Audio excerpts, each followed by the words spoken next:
సిద్దిపేట జిల్లాలోని అన్ని వరి ధాన్యం కొనుగోలు కేంద్రాల్లో తడిసిన వరి ధాన్యం కొనుగోలు చేయడం జరుగుతోంది. రైతులు ఎవరూ ఆందోళన చెందవద్దు. జిల్లా కలెక్టర్ కె హైమావతి. రైతులందరికీ కూడా విజ్ఞప్తి అండి.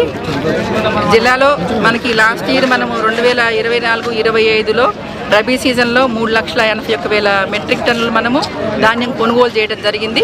ఈ సంవత్సరం కూడా మనము అంతే 4 లక్షల మెట్రిక్ టన్నులు కొనుగోలు చేయడానికి అన్ని కూడా ఏర్పాటు చేయడం జరిగింది. 427 బ్యాక్ సెంటర్స్ మనం ఓపెన్ చేయడం జరిగింది, పీపీసీ సెంటర్స్. దీనిలో భాగంగానే ఇప్పటివరకు దాదాపుగా మనం 3 లక్షల మెట్రిక్ టన్నులు ఆల్రెడీ పర్చేజ్ చేస్తున్నాము. ఇంకొక 1,00,000 మెట్రిక్ టన్ ధాన్యాల పర్చేజ్ చేయాల్సి ఉంది. అయితే రాత్రి అనుకోకుండా అకాల వర్షము, మనకి థండర్ స్ట్రోమ్స్ ఇవన్నీ రావడం వల్ల కొంతమంది ధాన్యం తడవడం జరిగింది. ఈ తడిసిన ధాన్యాన్ని కూడా మేమంతా డేటా తీసుకుంటున్నామండి. అన్ని రైస్ మిల్లులకు కూడా, బాయిల్ రైస్ మిల్లుకి కూడా అలాట్ చేసి పంపించడం జరుగుతుంది.